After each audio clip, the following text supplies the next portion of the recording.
అందరికీ నమస్కారం అండి. తెలంగాణ రాష్ట్ర ప్రభుత్వ ఉద్యోగులకి డిఏ బకాయిల 900 కోట్ల బిల్లుల చెల్లింపులు 9 నెలల నుంచి జమ కాని డిఏ బిల్లులకు సంబంధించి ఈ 900 కోట్లు చెల్లించే విధంగా సర్కార్ కసరత్తు చేస్తుందా?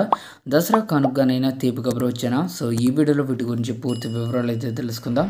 ముందుగా వీడియోని సపోర్ట్ చేసే వారందరూ కూడా వీడియోని ఒక లైక్ చేసి మీ తోటి ఉద్యోగ మిత్రులకు వీడియోని అయితే షేర్ చేయండి. ఛానల్ని ఫస్ట్ టైం కనుక విజిట్ చేసినట్లయితే తప్పనిసరిగా సబ్స్క్రైబ్ చేసుకుని పక్కన నుండి బెల్ సింబల్ని యాక్టివేట్ చేసుకోండి. కరువు బచ్చము కరువే ఉద్యోగులకు సర్కార్ బాకీ 900 కోట్లు. సో డిఏ బకాయిలే చెల్లించిన కాంగ్రెస్ సర్కార్ 9 నెలల నుంచి జమ కాని డిఏ ఏరియాస్ తీవ్రంగా నష్టపోతున్న సిపిఎస్ ఉద్యోగులు. సో ఒక పక్క సిపిఎస్తో భద్రత కరువై రాష్ట్ర ప్రభుత్వ ఉద్యోగులకు డిఏ బకాయిలను కాంగ్రెస్ సర్కార్ విడుదల చేయకపోవడంతో ములిగే నక్కపై తాటిపండు పడ్డ చందంగా మారింది. డిఏలను ఆలస్యంగా విడుదల చేసిన డిఏ బకాయిలు మాత్రం అందని దాక్షగానే మిగిలాయి. రాష్ట్రంలో ప్రభుత్వ ఉద్యోగులకు ప్రతి 6 నెలలకి ఒకసారి యాక్చువల్గా డిఏని అయితే చెల్లించాలి. సో కాంగ్రెస్ ప్రభుత్వం అధికారంలోకి వచ్చాక 2 డిఏలు మాత్రమే విడుదల చేసింది. ప్రస్తుతం ఇంకా 5 డిఏలు పెండింగ్లో ఉన్నాయి. అయితే ఈ డిఏలు పాతవి కావడంతో ఎప్పటి నుంచో బకాయి పడ్డారో అప్పటి నుంచి విడుదల చేయాల్సి ఉంటుంది. సో వీటిని డిఏ బకాయిలుగా పేర్కొంటారు. సో ఇలా విడుదల చేసిన ఈ 2 డిఏల్లో 90% అలవెన్స్ను విడతల వారీగా చెల్లిస్తామని డిఏల విడుదల సమయంలోనే సర్కార్ స్పష్టం చేసింది. మొదటి డిఏకు సంబంధించి 6 నెలల డిఏ ఏరియర్స్ బకాయి పడ్డది. ఈ మొత్తం విలువ 600 కోట్లు కాగా రెండో డిఏ ఏరియర్స్ 3 నెలల పాటు బకాయి పడింది.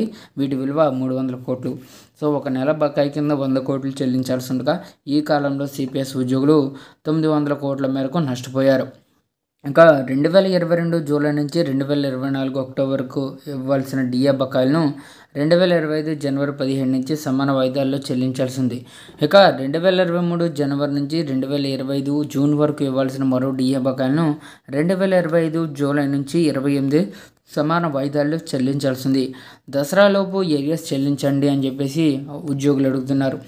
దసరా పండుగలోపు ప్రభుత్వ ఉద్యోగులకు డిఏ ఏరియాస్ను చెల్లించాలని Telangana contributory pension scheme employees union demand చేసింది. ఇటీవలే సిఎస్ రామకృష్ణారావును కలిసి సంఘం అధ్యక్షుడు శతప్రజ్ఞ, కల్వాల్ శ్రీకాంత్, నరేష్ గౌడ్, కోటకొండ పవన్, నరేందర్రావు వినతి పత్రాన్ని సమర్పించారు. 6 నెలలకు ఇవ్వాల్సిన డిఏను 2 ఏళ్ల తర్వాత ఇచ్చి వీటికి సంబంధించిన బకాయిలను వాయిదాలలో చెల్లిస్తామని, వాటిని కూడా సకాలంలో చెల్లించడం లేదని వారు సిఎస్ దృష్టికి తీసుకెళ్లారు. మొదటి డిఏకు 17 వాయిదాల డిఏ బకాయిలను 2025 ఫిబ్రవరి, జనవరి, మార్చి వరకు 3 వాయిదాల్లో చెల్లించారు. ఇక 2025 ఏప్రిల్ నుంచి సెప్టెంబర్ వరకు నెల చెల్లించాల్సిన 6 వాయిదాలను ఇంకా చెల్లించలేదు. ఇంకా రెండో డిఏ 2025 జూలై నుంచి 28 సమాన వాయిదాల్లో చెల్లిస్తామన్నారు.